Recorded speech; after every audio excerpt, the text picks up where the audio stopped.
I'm going to present today a little research paper that I did. It's going to be turned over within the Cleburne County Sheriff's Department. My name is Josh Malm. I've been here at Cleburne County Sheriff's Department for 3 years. I've got 3 in attendance today. I'm going to introduce Chief Keith Hayes here. And the information I provided him with, I'll give him a copy of the research paper itself as well as this PowerPoint presentation. We've also got Andrew Davidson and Lieutenant Brian Rush in attendance. They prefer not to be videoed at this time. So, Chief, if you get the lights, we'll try to get started in on this.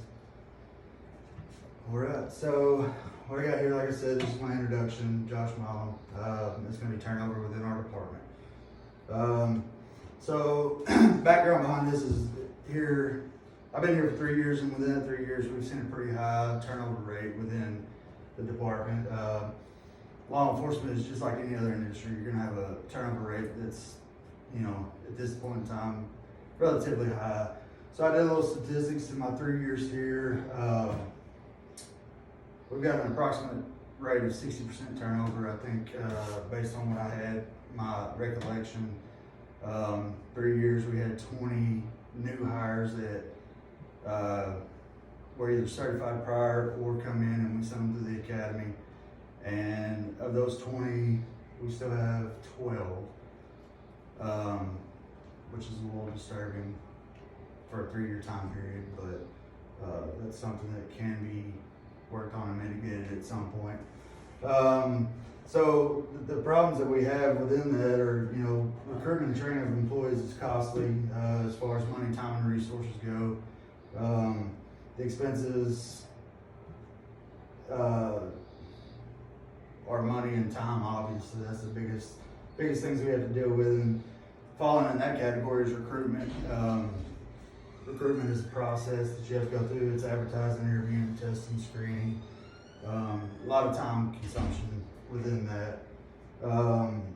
Also in that is time consumption because we send each deputy to a 13-week academy, which is costly on top of time, and it takes away from our department is in a sense of staffing because they're gone for so long. And then again, on top of that, we got 13 weeks of field training, ties up resources and time. It takes away one deputy for a certain part of that until they get off to to where they can start handling things a little on their own. So there is a process behind that, and we're all aware of that, and I don't have enough time to explain that to everybody. So the purpose of this project is to identify potential problems, potential reasons that we have such a high turnover rate, and to propose areas of improvement within the issues identified that we could address to mitigate the issues that have been identified. So throughout my research, what I did is I used a qualitative method consisting of 2 surveys, one sent to current employees of the department and one sent to prior employees of the department. We don't have a large department, so that made my sampling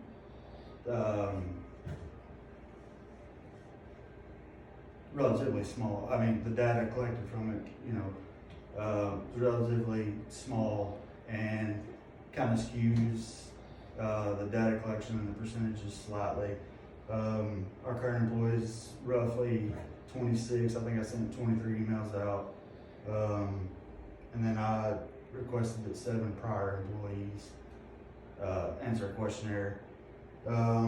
Those surveys consisted of Likert style questioning in both surveys. With the current employees, I did a 50-50 split on those and open-ended questioning. So our current employee survey, here's the 5 Likert style that I went with. I'll just read them off real quick. I feel that morale is low within the department. I feel that leadership contributes to the low morale within the department. I feel that staffing leads to low morale. I feel that low pay leads to low morale. And I feel that low pay, short staffing, and low morale lead to a higher turnover rate. In previous conversation with Chief Hayes here, we discussed how this just scratches the surface. Each question leads into another question, and there's so much more room for research within all of this. So my next 5 questions in it were all open-ended. What are ways other than pay increase that the department could boost morale of employees? What are the things that make you stay within the department? What is something that would potentially drive you to leave the department? And if you are considering leaving the department, what pay increase would it take for you to stay? And last, what other issues do you see within the department that contribute to poor retention of employees? So in this, I kind of broke it down, put everything in pie charts. First question, feel that morale is low within the department.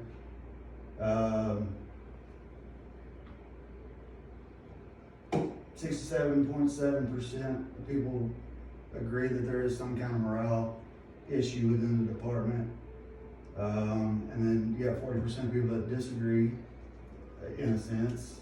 Or, wait, sorry, my math is wrong. 33%.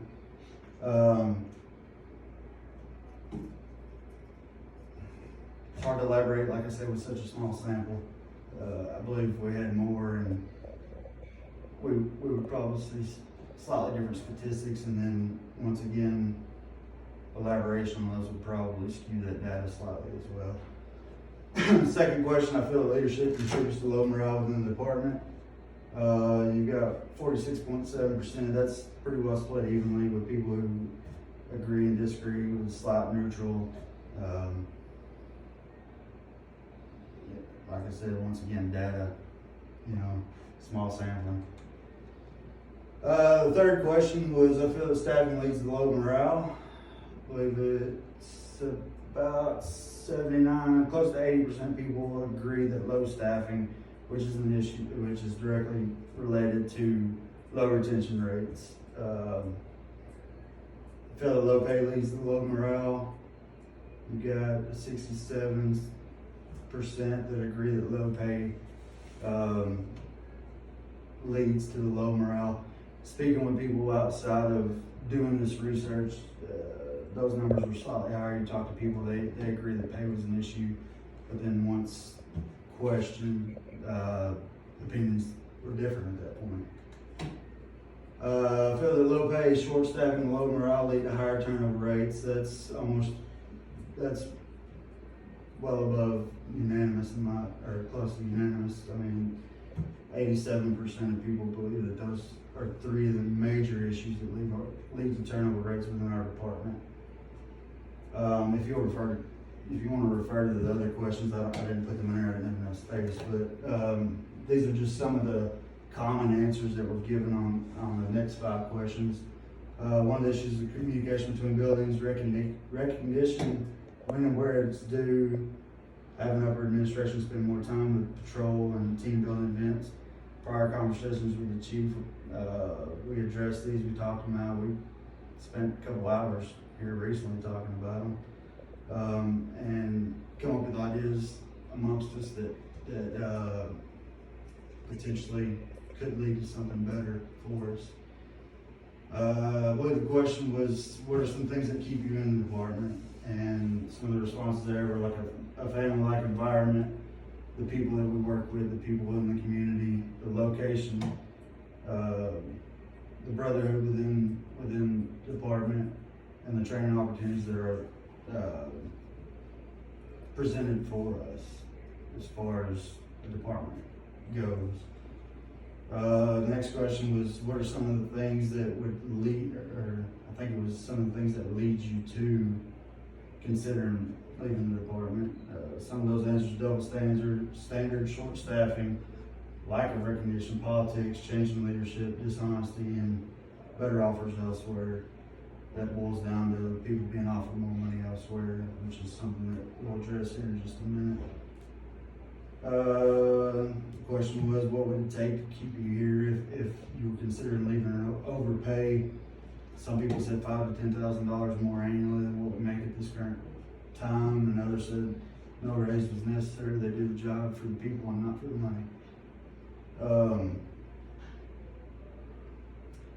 don't remember what the 10th question was exactly, but the answers for it were lack of proactivity, lack of communication between the buildings, hard work being ignored, lack of trust, favoritism, and broken promises.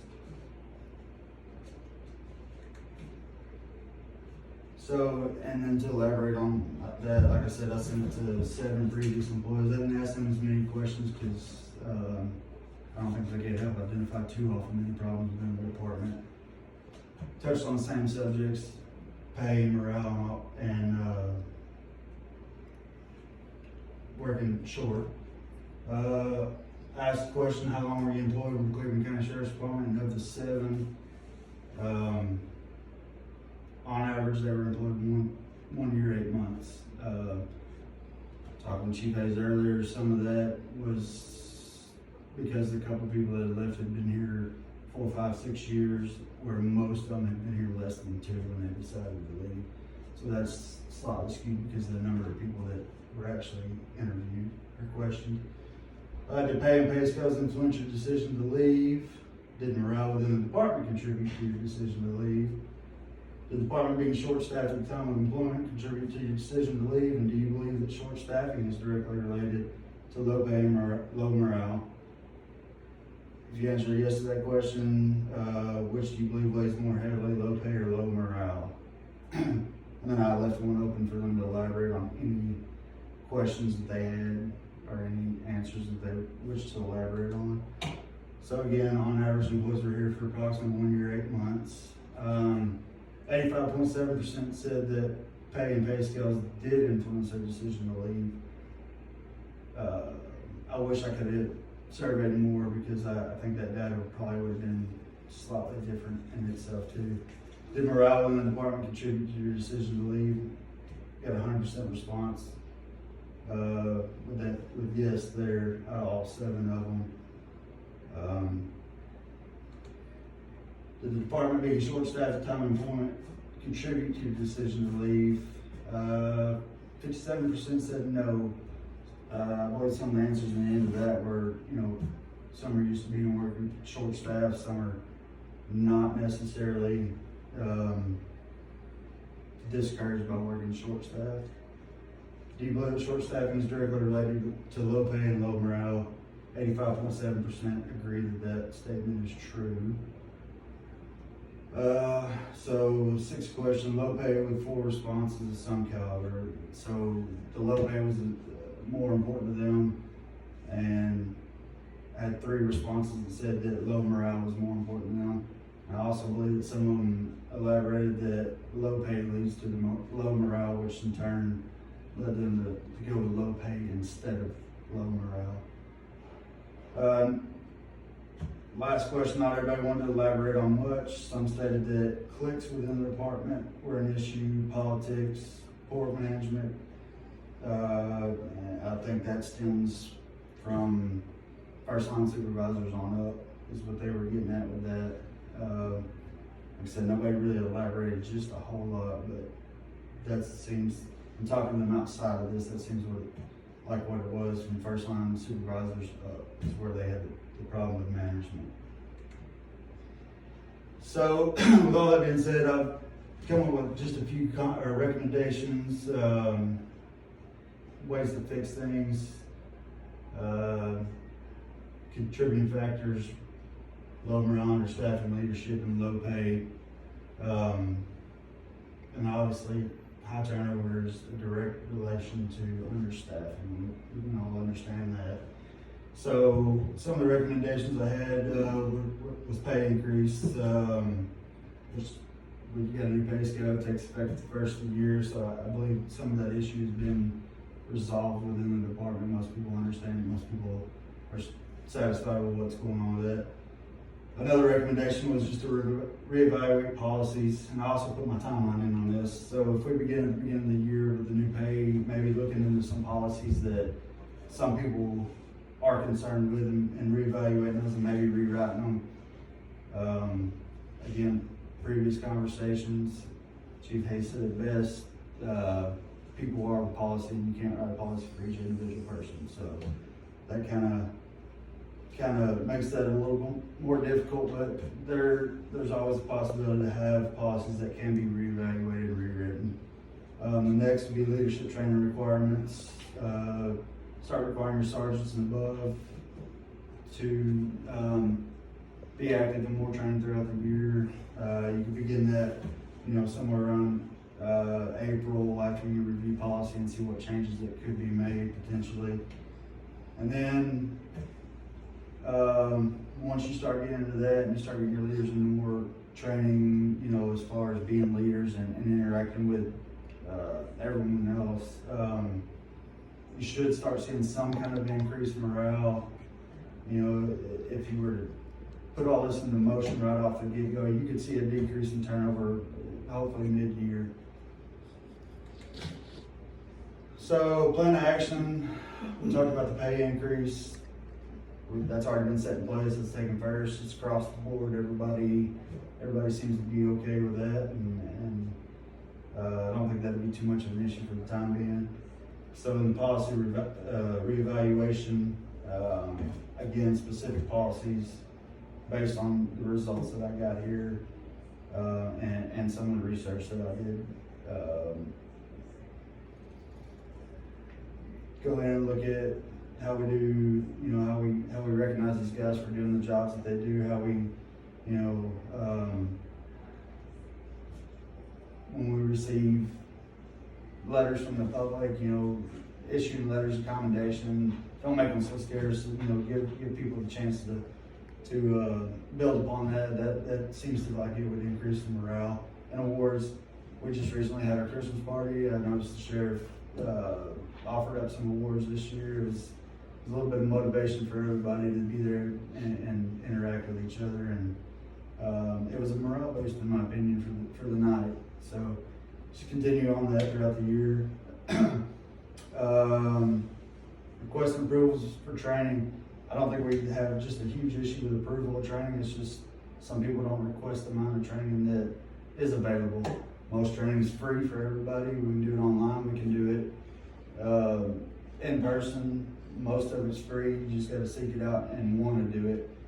I don't think I've ever been denied any type of training since I've been here in my 3 years. Department communication procedures. We discussed where the breakdown is in communication and some opinions. Looking into ways that we can better that, like we talked about earlier, it's a two-way street, as far as barriers, as doors and there, you can walk, you can send an email, you can make a phone call. That breakdown is something that can be worked on by everybody within the department, not necessarily just upper management and down. And the recruitment and selection of employees, this is where it gets real testy, because how do you screen somebody? How do you know their intention? There's no way to know their intention. You got guys that make promises that'll be here for 2, 3, 4 years, and they're out within under a year. There's no way to truly screen for that. But it's just a way to something to look into. How can we recruit better? How can we make a better selection? And it's like we talked earlier. Quit looking at all the negative in it and try to find the positive. The guys that are spending time here, what qualities do they have that we can look for? So the next was leadership training. This starts, at a ranking level for officers.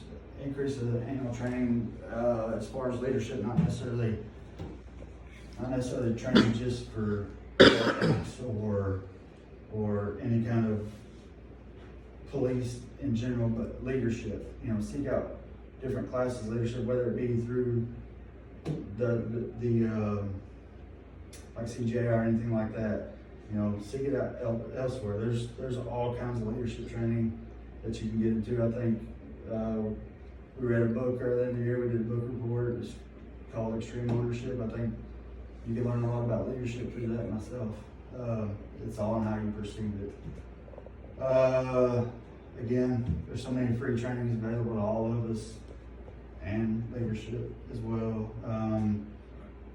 You need to seek out new trainings that stay relevant to current times and situations that are taking place in our country at this time. It's a tough job, and it's an ever-changing procedure every day. You know, each situation dictates itself and the action taken. So, and then increased morale. Start implementing some of these changes, and you should see an increase in morale, in my opinion. We could dig a lot deeper, but we don't have time for that. So, I just feel that this could be a baseline. This could be a start point for all of us to get, you know, some kind of general knowledge as to what we could do to increase our retention and morale in the department. The feasibility of these recommendations, is it possible? Yeah, I believe it is. You know, most changes in the beginning start with ranking officers and upper management, and then starts to trickle down from that point.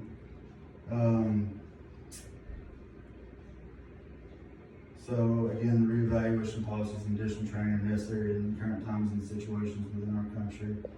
The most impactful resources in doing this is going to be the time spent reevaluating and writing the policies, and you know, the time spent in any additional trainings and putting people through necessary programs to get them the knowledge that they need.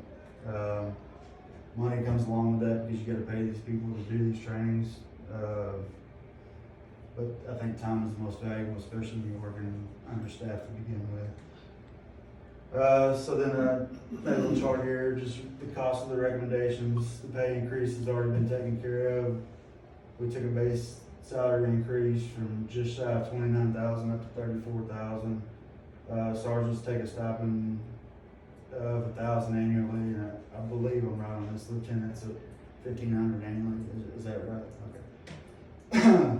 So then the cost for leadership training, you know, I propose a minimum of 40 hours of leadership training annually. That seems like a lot, but really and truly 40 hours is, you know, it's feasible in my opinion. Most of those trainings are at no cost. Again, employees being compensated for their time. We're on salary, so you're already being paid. It's just a matter of having somebody covered for you, which goes back to being understaffed at this time. But and then the policies, improvements, cost time for rank employees assigned to reevaluation, and if any additional costs are found during the process, it should be minimal. So the urgency, you know, our community needs adequate police presence in both number and in the sense of mindset, which means you don't have the police presence, they tend to get worried, and it leads to issues, higher crime rates, you know, more high stress situations when we do get involved. The community deserves us at our best, and we deserve to work in conditions where we feel our best. If your morale is low, you're not giving the community your best, you know, and that's something that we've got to do. The public, the community's got to come as a priority to us, so that we can continue to serve them and make them as happy as they can be. Given current times, community relations between the police and the community are definitely more important than they've ever been. Here's a couple of pictures. If we don't implement these things in a timely manner, if we can't figure out ways to mitigate low morale in a timely manner, it could lead, like I said, to high crime rates. It could lead to active shooting incidents. It could lead to PTSD and more stress on the family or on an officer, and lead to problems. I mean, there's a lot of things that could happen. But PTSD and stress are some of the big things that officers face every day, and that's, if we can mitigate it on a small level right here, maybe we can come up with something and start spreading it throughout our community and throughout our state, and then so on and so forth. So that kind of concludes what I've got as far as just this goes. I want to thank you guys for sitting in and listening to me and bearing with me, and I'll answer any questions anybody's got. I'll turn the light on. Yeah, you're good. First of all, I want to say, Josh, thanks for the work that you did on this, because it's going to help us have some conversations that need to be had. It's going to lead us in a direction to take some action that needs to be taken. Also, I want to say, for whoever's evaluating this, I think the light thing was my fault. I believe we were supposed to turn the lights in a position where we would be able to see the board, but would also be able to see the speaker, and I think I messed that up, so sorry about that, that's on me. Anyway, I do have some questions though. First one is, does culture affect morale? And when I say culture, I mean, you get guys that come into law enforcement, and within a few years, just the nature of the job tends to make people a little more cynical and a little more pessimistic. Do you think that contributes, has an effect on morale? I do believe it has somewhat of an effect on morale. Talk about being cynical. A lot of guys come into it young and they talk about it. They see some things from the past and they get this us versus them mentality, and sometimes it pushes them to be certain ways. There's ways to alleviate that. I mean, you could,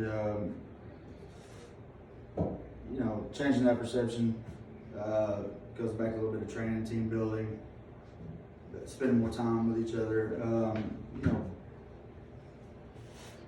showing empathy toward each other, toward the community, toward upper management. It's a good question. That's a good leading question for more research. I like it, and I'm going to get with you on that, and we'll work on that some more. Okay. Second question, does every employee bear some responsibility for morale? Absolutely. It's like conversations I've had. You've got employees that are entry level. You've got some that are experienced. You've got brass. You've got a variation of people here. Leadership's got to start somewhere and end somewhere. If it starts at the top, you need to end at the bottom. The newest guy in the department, he doesn't show some sort of leadership as far as like, hey, I've dealt with a situation like this prior. I've got a little bit of intel on it, where you may not let me make suggestions. If they don't show that leadership, then are they really doing it justice for anybody? It's got to start and it's got to end somewhere. I believe everybody's responsible for a small part in a leadership role, no matter what, to boost morale. Okay. My third question is, what characteristics cause people to stay, and where do you find those people? This one's going to be a good leading question to further my research with right there. That's one that I believe we could all sit down as a department and discuss and come up with some ideas. But also, I'm going to continue my research and lead with that, because that's a very good question, and I could spend unlimited amount of time researching that and trying to come up with something. But I like that. Well, I hope you do, as someone who spends a lot of time in the hiring process here. I hope we can use this research and use the upcoming research to find the people to plug into these positions that stay and make it as good as it can be. So I appreciate that, and I don't have anything else. All right, fantastic. Well, that'll conclude for now, and if there's any need for further discussion, we can take it up. I appreciate y'all's time. Thank you. Thank you.